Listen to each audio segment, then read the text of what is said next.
जय माता दी। आप सभी को स्वागत है आपका हमारे चैनल पर। आज हम आपको श्री दुर्गा सप्तशती पाठ पहला अध्याय सुनाने जा रहे हैं।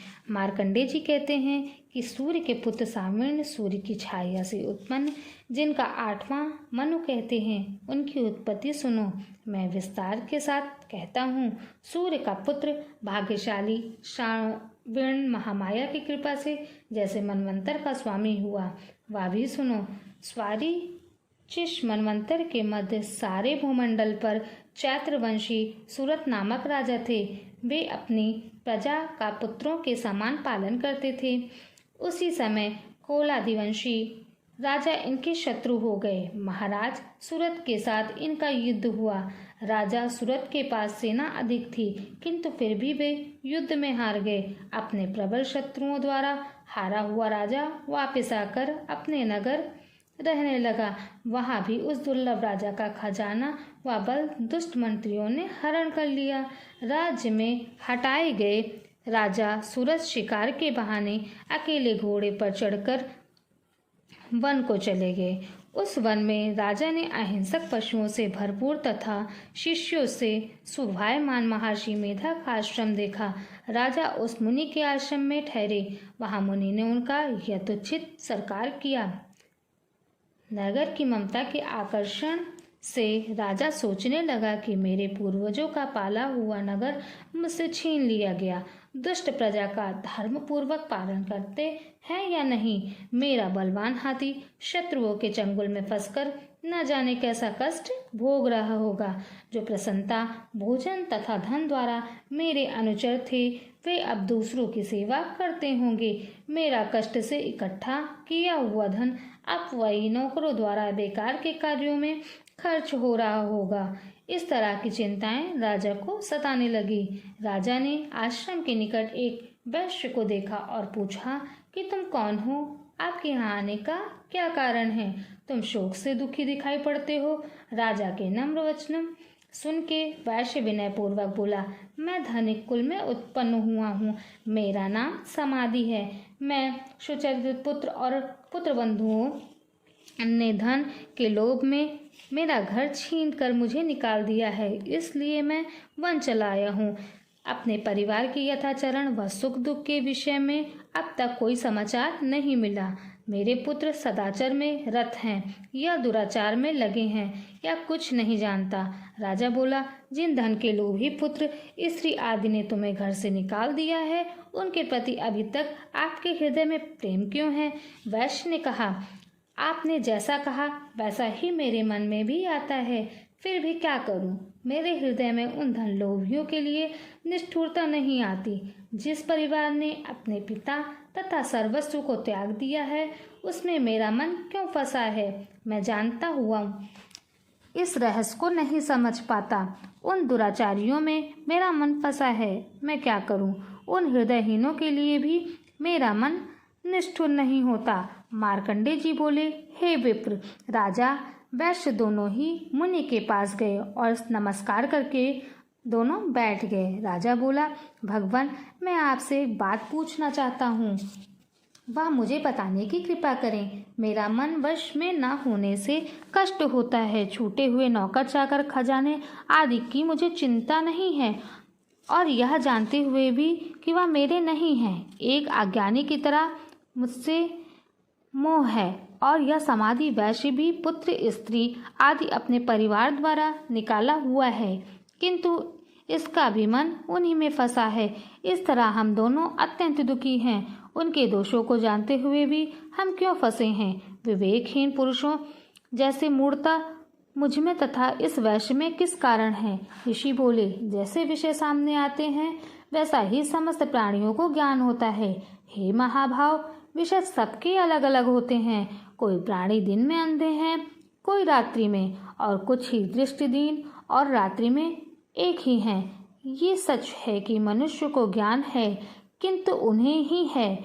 पशु पक्षी सभी ज्ञान रखते हैं। जो पशु पक्षियों का ज्ञान है वही मनुष्य का ज्ञान है, जो मनुष्य का ज्ञान है वही पशु आदि में है। यह ज्ञान होने पर भी कि बच्चों का पेट भरने से हमारी भूख नहीं मिटेगी। इन पक्षियों को देखो कि अपने बच्चों की चोंच में वह स्वयं क्षुधा से पीड़ित होते हुए भी अनाज के दाने डालते हैं। मनुष्य भी उपकार की आशा से पुत्रों का मोह करते हैं। क्या तुम वह नहीं देखते हो? संसार पालक विष्णु की महामाया के प्रभाव से मनुष्य ज्ञानवान होने पर भी मोह माया में फंसे रहते हैं। इसमें कुछ आश्चर्य की बात नहीं है, क्योंकि जगत उत्पत्ति भगवान विष्णु की योग निद्रा महामाया से संपूर्ण जगत मोहित है। यह चराचर जगत को उत्पन्न करने वाली भगवती ज्ञानी पुरुषों के मन को भी मोह में फंसा देती है। वही सर्वश्रेष्ठ ज्ञान स्वरूपी मुक्ति देने वाली भगवती है, जो प्रसन्न होकर वरदान देती है। वह भगवती संसार बंधन का कारण और सब ईश्वरों की स्वामिनी है। यह सुनकर राजा सूरत ने पूछा, भगवान, आप जिसे महामाया कहते हैं वह भगवती कौन है? वह कैसे उत्पन्न हुई और उसके क्या कर्म हैं? हे ब्राह्मण, मैं उसकी स्वरूप, उत्पत्ति और स्वभाव आपसे सुनना चाहता हूँ। ऋषि ने कहा कि वह भगवती नित्य जगत मूर्ति हैं। यह संपूर्ण जगत उसी का बना हुआ है। फिर भी भक्तों के हित के लिए अनेक प्रकार से उसकी उत्पत्ति हुई है। वह मैं कहता हूँ, सुनो। जब देवताओं का कार्य सिद्ध करने के लिए वह उत्पन्न होती हैं, तब नित्य होने पर भी वह उत्पन्न कहलाती हैं। कल्प के अंत में जब जगत जलमय हो गया और विष्णु भगवान शेष शैया पर सो गए, तब उनके कान के मैल से मधु और कैटभ नाम के दो नाम भयानक असुर उत्पन्न होकर ब्रह्मा को मारने दौड़े। विष्णु भगवान की नाभि में फूले हुए कमल पर बैठे हुए ब्रह्मा ने उन दोनों उग्र असुरों को देखकर और जनार्दन विष्णु को सोया हुआ जानकर उनको जगाने के लिए उनके नेत्रों में जो योग निद्रा विंध्येश्वरी जगतात्री संसार की स्थिति और नाश करने वाली विष्णु भगवान के तेज की अनुपम शक्ति निद्रा रूपी भगवती की इस प्रकार की स्तुति है। ब्रह्मा जी बोले, हे भगवती, तुम स्वाहा स्वधा कष्टकार रूपिणी हैं।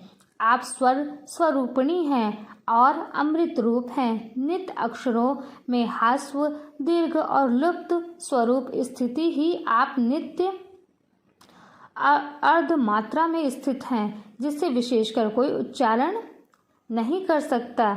वे आप ही हैं। आप स्वरूपरी माता हैं। आप ही सारे विश्व को धारण और उत्पन्न करती हैं। आप ही पालन और नाश करने वाली हैं। रचना के समय सृष्टि रूपी तथा पालन के समय स्थिति रूपी हैं। और हे जगदम्बे, अंत में इस संसार का आप ही संहार करती हैं। आप महाविद्या, महामाया, महामेधा, महास्मृति, महामोहा, महादेवी, महासुरी हैं और सारे विश्व की सत्य, रज, तप, रूप, त्रिगुणमयी प्रकृति भी आप ही हैं। भयावनी, कालरात्रि, महारात्रि और मोहरात्रि आप ही हैं। आप ही ईश्वर्य हैं और ज्ञान लक्षण बुद्धि हैं। लज्जा, पुष्टि, तुष्टि, शांति और शांति भी आप ही हैं।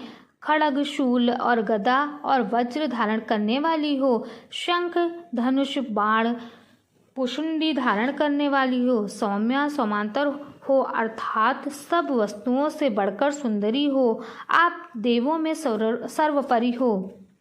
अखिलात्म के संसार की शत असत वस्तुओं की शक्ति आप ही हैं।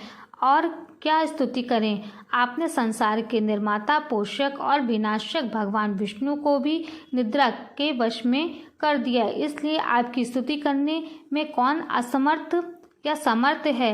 मुझसे और विष्णु को आपने शरीर धारण कराया है, इसलिए स्तुति करने की किसकी सामर्थ्य है। हे देवी, आपके ऐसे उदय प्रभाव के द्वारा ही आपकी स्तुति होती है। हे देवी, आप इन मधुकैटभ असुरों को मोह के वश में करो और इन राक्षसों को मारने के लिए उन्हें प्रेरित करो। ऋषि बोले, ब्रह्मा जी ने जब महाकाली तामसी देवी को यह स्तुति सुनाई। तब वह महामाया विष्णु भगवान को जगाने के लिए भगवान की छाती से निकलकर ब्रह्मा जी के मुख सामने खड़ी हो गईं और योग निद्रा से मुक्त होकर भगवान विष्णु उठ गए। विष्णु भगवान ने ये देखकर उन दोनों से युद्ध करने लगे। इस प्रकार उन राक्षसों से भगवान विष्णु का 5000 वर्ष तक युद्ध चला। इसके बाद बल से उत्पन्न मधुकैटभ महामाया से मोहित होकर बोले कि वर मांगो। भगवान बोले, यदि तुम मुझसे संतुष्ट हो तो तुम दोनों मेरे हाथों से मर जाओ, यही मेरा वर है। मेधा ऋषि, हे राजन, जब वे दोनों वचनबद्ध हो गए तो सारे संसार को जल में देखकर उन दोनों ने कमल नेत्र भगवान से कहा, जहाँ भूमि जल में ना हो वहाँ हमको मारो। विष्णु ने कहा, ऐसा ही होगा, कहकर जांघा पर दोनों के सिर रखकर चक्र से काट डाले। इस देवी का और प्रभाव सुनो, मैं तुमसे कहता हूँ। इस प्रकार मधुकैटभ वध नामक पहला अध्याय समाप्त हुआ। आशा करती हूँ यह वीडियो आपको पसंद आई होगी। अगर यह वीडियो आपको पसंद आई है तो लाइक करें, शेयर करें, चैनल को सब्सक्राइब करें और कमेंट बॉक्स में जय माता दी अवश्य लिखें। जयकारा शेरा वालिदा बोल साचे दरबार की जय।